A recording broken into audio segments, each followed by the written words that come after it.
Hey, what's up, everybody? It's BDF44. So, yeah, man, today's one of those days where I don't have a whole lot of patience for the racial insensitivity that I'm seeing. So I've made 2 videos already, and I'll make a third just for my own mental health. I'm not really interested in posting this video unless it comes out to be something great, but just wanted to kind of give myself a little therapy session. So that's exactly what's going on here. I'm just sick of it, man. You know, it gets to a point where I think every person goes through ebbs and flows of this fight. You get more fed up certain days than you do in others. And I'd imagine it was 100 times worse for those who came before us. I do not pretend to understand their frustration, their struggles, their not current, but their everyday routines and what they had to be fearful of and things of that nature. I can only listen and hope to one day be enlightened enough to respect them properly. But at this point, I'm frustrated to my level for what we're dealing with and the levels that we are dealing with it. It's not even that this situation hit harder or different or whatever, like people like to say, oh, this one hit home. Nah, no different. It's just after so long, you just get to a point where, like, God, I'm so sick of the same old stuff, the same old retorts. And maybe it's my fault for seeking this stuff out. Maybe I need to not be involved in these conversations for the sake of myself. I get that. I get it 100%. But I think for me, it's just like, yo, why is it so impossible for people to just listen and accept whatever's being told to them as it pertains to a perspective piece? Or a perspective, I should say. It's my perspective. I'm telling you what I see through my eyes. This is my environment. This is my circumstance. This is how I feel. I'll listen to you. You tell me that. That's fine. I listen to the next person, they tell me whatever, that's fine. It's their perspective. It's not something to agree with or disagree with most of the time. It's just what it is that they see, what it is that they experience.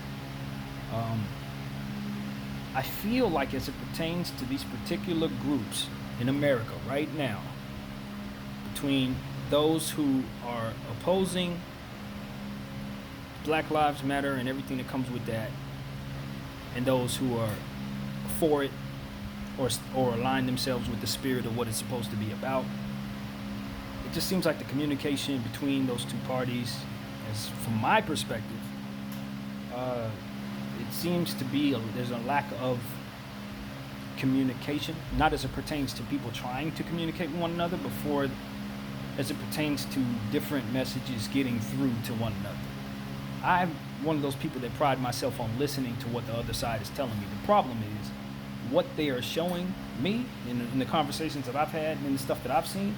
It's just been a bunch of be quiet, please, while we sit here and appreciate what it is that we're thankful for. That's all I'm getting from these people. No solutions, no acknowledgement that any of this is wrong, no acknowledgement that what we're doing is admirable. There is no pride. No one is proud of us for doing the right thing. People are shunning one another for doing what's right and celebrating one another for doing what's wrong. And it feels like we're in a I can tell you what's pissing me off as a Christian person, as a person who believes in God. I can tell you what's pissing me off. I know for a fact that all of this horrible energy that we're receiving is going to come back to the people that is giving it to us. And usually, if you're going to affect that many people with anything, it's going to be massive. It's not going to be small. It's going to be some type of horrible, either depression type thing that destroys our economy, or some freaking massive explosion that'll rock the earth and kill half of us, or some stupid ass fucked up shit. Excuse my language, but seriously, that's what comes for those who do what it is the majority of this country is doing right now. And like, it's not hard to see for a person who's spiritual, a person who actually believes. It's like, yo, this is the story of Sodom and Gomorrah. America is Sodom and Gomorrah. More than half of the people here do not give a shit about being decent human beings as it pertains to one another. They're more so concerned with upholding the agreement that being decent is only reserved for white people. And that is something that I know is going to bring forth fire and brimstone in one form or another. It's not even about our frustration. It's not even about whether or not we deserve to be treated this way or not. It's not about whether or not people are going to grow up and be better. It's about so much negative, evil, hateful, and lacking love type energy going out of us, and that shit boomerangs, and I know it's coming back massive as hell. Massive. And it's going to have a lot of collateral damage. Okay? That's just what happens when entire countries are evil as fuck. Like, let's just be honest. When everybody's messed up, we've seen this story in the Bible, we've seen this story in other forms of art. Whether you believe in those forms of art or not, art imitates life for a reason. And I'm telling you, America gonna pay for this, man. They're gonna pay for this.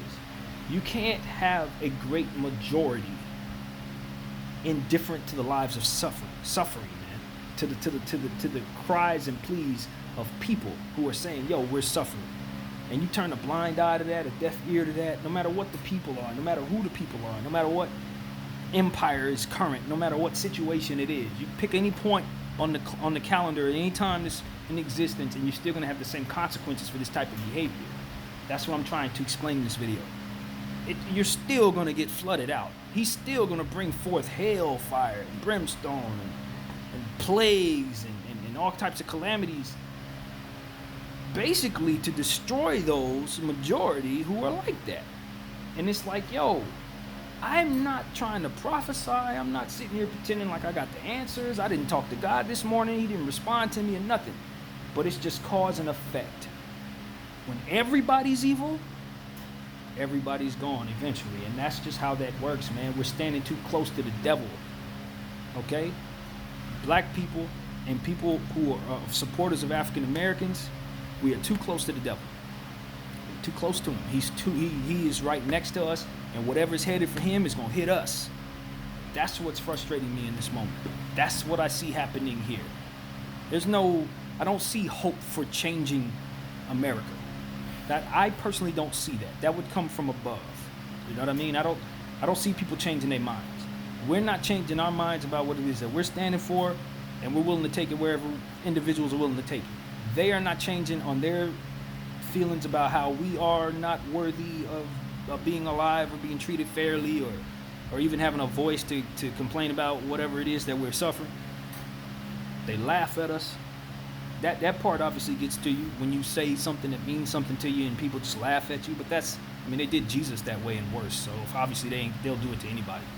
But that's another thing. It's like, yo, Jesus, the story of Jesus, whether you choose to believe him or not, again, art imitates life. If you want to look at this as just a story of a figment of someone's imagination, I'm not going to argue with that. For the sake of this video, I swear to you, it does not matter. You can either believe it or not. It doesn't matter. The point is, the story was about the guy, Jesus, who was really, really, really loving of the heart. And he didn't love people as it pertains to what was comfortable for the environment that he was in. In other words, for example, in his world, let's just say some figment of his imagination, just to throw something out there to make it make sense. In his world, blue people are not to be loved, but everybody else is fine. He loved blue people. He walked with blue people. He hung out with blue people. He prayed with blue people. He forgave blue people for stuff they shouldn't have done. He washed their feet. He made sure that they were. He made they sick healthy. You understand what I'm saying? He stood amongst them and he hung with them. He did everything he wasn't supposed to do, and that's why they shunned him for it. You understand what I'm saying? That was the story of Jesus. They laughed at him all the time when he said, you need to do good, do right, stop hating on people, treat your brother the way you're supposed to, this is what the Lord wants of you, etc., etc. And they laughed at him, they shunned him, and they tortured him to death. Why? Because they wanted to silence him. And all that crap he was asking them to do to be better, to better themselves and to better their circumstances, to better their reputations, to make them better people and ultimately get them to heaven, they shunned all that. He shunned all of it. They hated all of that. They hated him for trying to make them better, for holding them accountable to things that they needed to be better for any damn way. They hated him for it. And they murdered him for it. I don't see any difference in the behavior of those who did that to Jesus than those who are doing this to us. It's the same energy. It's the same spirit. Hell, it feels like the same people. Am I crazy for saying that, for thinking that? And when you think about the Bible, did they not use religion as a means of justifying the evil? Of course, it wasn't Christianity at the time. It was Judaism. But nevertheless, they did use religion and God as a means of justifying the evil in their hearts and the actions toward others that they definitely were asked not to do. It's the same thing, man. That's how you know you're on the right side. That's how I know in my heart I'm on the right side of this conversation, regardless if I share black skin with these people or not. Because I know when you're talking about the mistreatment of human beings and trying to justify that mistreatment by vilifying the individuals as opposed to looking at the group and saying they are being treated poorly, regardless of identifying the individuals within the group, the point is the group is being blanketed because of something outside of their merit, something outside of something that they have any control over whatsoever. And to make it even worse than just the Jesus story, in this country, in this situation, during this reality, the blue people have been rigged against. The whole process for the blue people has been destroyed so that they can barely get whatever the scraps are left over by everyone else. And everyone else is telling them, you know what? You're blue. We're scared of you. So fuck you. Like literally, I don't know what to tell you. If you do something to one of us, it's a problem. If you do something to yourself, shame on you. But if we do something to you, you better not complain about it. What's the problem? That's what it's always been, right? That's what it's always been. Why is that a problem now? You sat here and you ate this for 450 years. Why is it a problem now? See what I'm saying? That's exactly what's going on right now. And for me, as a blue person, it hits especially different. But even if I weren't blue, I feel like I'm on the same side, man. If I were a Caucasian man right now, I don't think I'd have any difference of opinion. I might have different of perspective, but not of opinion. Right is right, wrong is wrong. If I see somebody treating a dog improperly, I'm gonna be like, yo, that's messed up. I ain't feeling that. Why would that change because somebody's black? And see, that's the thing that I don't understand. If I were a white person and I believed that ignorant shit that some people do, that black people are just ignorant of the mind but superior of the body. You know what I mean? In other words, they're stupid as shit but they're strong as fuck. If I were to adapt and believe that, and I feared black people because of their ignorance and their strength of physicality, I would still look at them and say, yo, they shouldn't be shot in the back 7 times. Like, even if I believe that fallacy. Like, for example, a shark. Do I want to play with a shark? I don't want to go anywhere near a shark. But if you mistreat a shark, I still look at you like you're crazy. Does that mean that I think that shark wouldn't kill me if it had a chance? No, I'm food for the shark. That's his natural space. Lion, same thing. You shooting and poaching lions, I have a problem with that. Does that mean that I think all lions want to hug me and make sure that I'm safe? Hell no, they want to eat me, and they're supposed to. But because I fear them does not take away my ability to be a human in regards to them. Fear is not a good reason to hate. It's the moral of what I'm trying to say here. Just because you believe me to be some big-ass monster that's here to destroy everything does not mean that treatment that's reserved for the things that you cannot stand should be given to me because of what you believe comes to me naturally. I don't think that that's right. I don't think that that's right.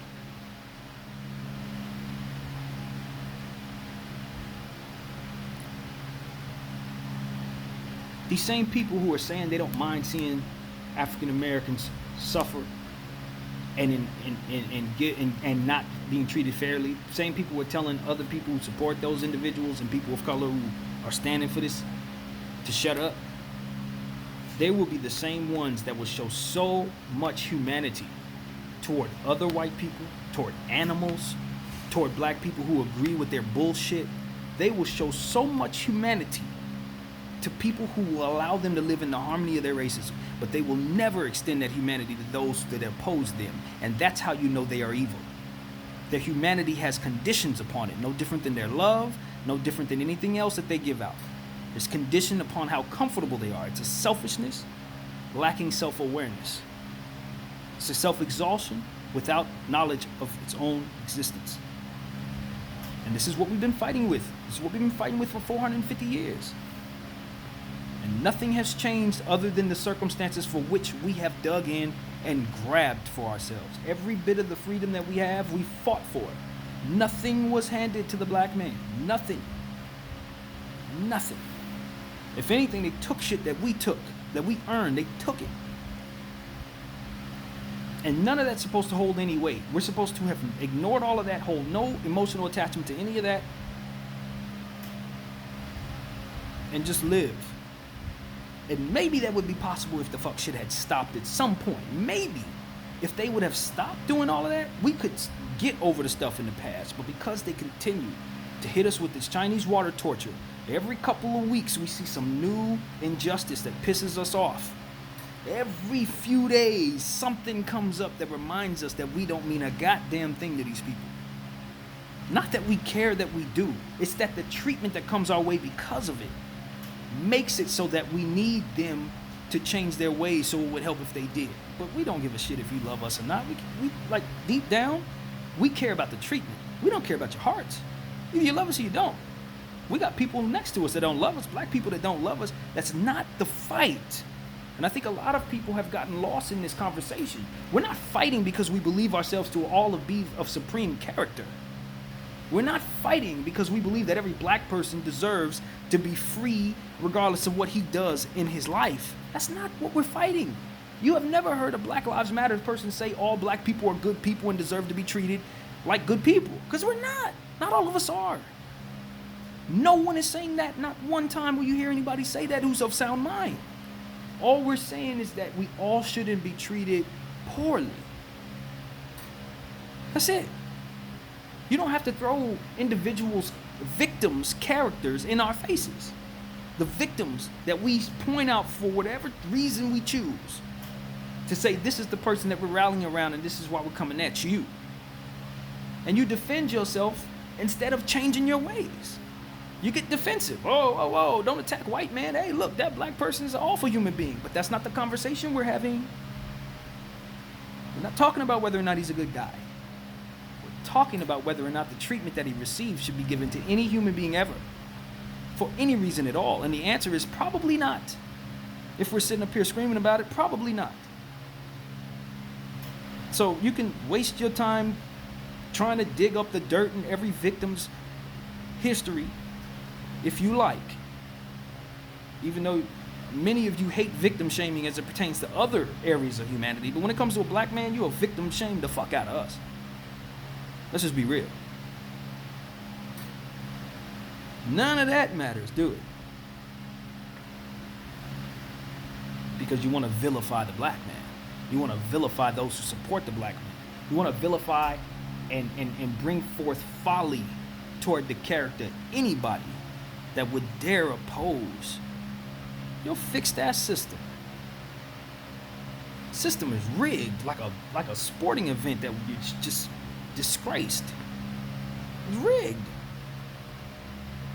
And we're like 99% of the people who are talking, who are putting their lives on the line, who are being treated like they're rioters when they're really protesters. That's what they're saying. And as I said in my last video, it don't have nothing to do with whether or not it's affecting me.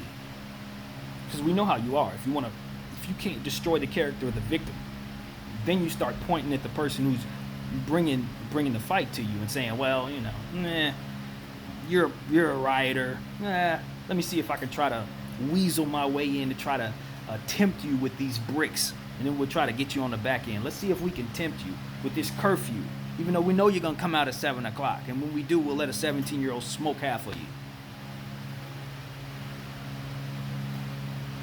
So I'm saying, man, whatever's coming to get them is gonna be hitting us too. That's the fucking problem. At this point, God has looked down and said, well, damn, more of them are assholes than they are humans. More of them are racist than they are not. More of them could care less about standing against what's wrong. They would rather stand together in wrongdoing, so long as they're together. So what does the Lord say to people like that who want to stand together and do wrong? You will burn together. You will die together. This is what it is. My name is BDF44. You can't sway away from right and wrong. You could try to divert from it a million different ways. You could throw a million different darts in its direction. The focus will remain. Until we see justice, you will see no peace. BDF.